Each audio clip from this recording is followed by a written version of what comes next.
everyone else is in such an awful position, and the zone keeps pulling. Yeah, it keeps pulling. Squish doesn't have builds either, and all of a sudden we're seeing how desperate players start to become here in the end game. Squish gets taken out. I think Styx is still in this one too. Here's Agers, 5 elims, 6 mats to work with, 60 builds here, guys, which means barely anything, and he couldn't get away either. Kanata on the other side, he might just be the best one in this game as far as what he has to work with. He still has builds. He's got the low ground now, and it's Nexi down there, Brocane down there too.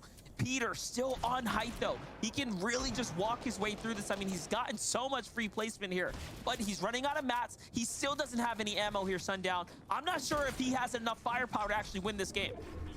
He needs to drop down and go. He has that launch pad that he didn't end up using, but with only the 5 builds and all of them being wood, all of his priority positioning is gone. So instead, looking to hop into the box, but instead he has the flop where he's gonna advantage. He's hawking down on top of it. Meanwhile, Canada on the low ground ended up picking up next. The Casker falls right after, but Canada gets a second. Can he get a third? Peter finds the shot, but built by Gamers. Canada comes up huge. 7 elims in the first one, 5 in match number 2, 12 so far, and the victory royale.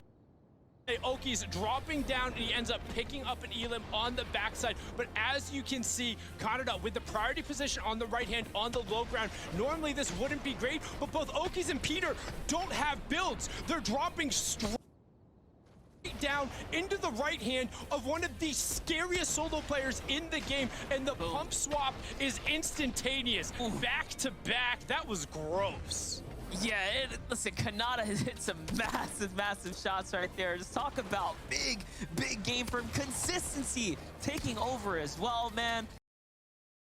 And now Kanata has effectively, I'm sure, taken first place. We're going to toss it over to Zeke, though. Zeke gets the official one-on-one with the standings there. Take it away, boys. Thank you so much, Sundown and MDF. Oh my goodness, listen, we were just talking about this in the back, okay? Who the heck is Peter Bot?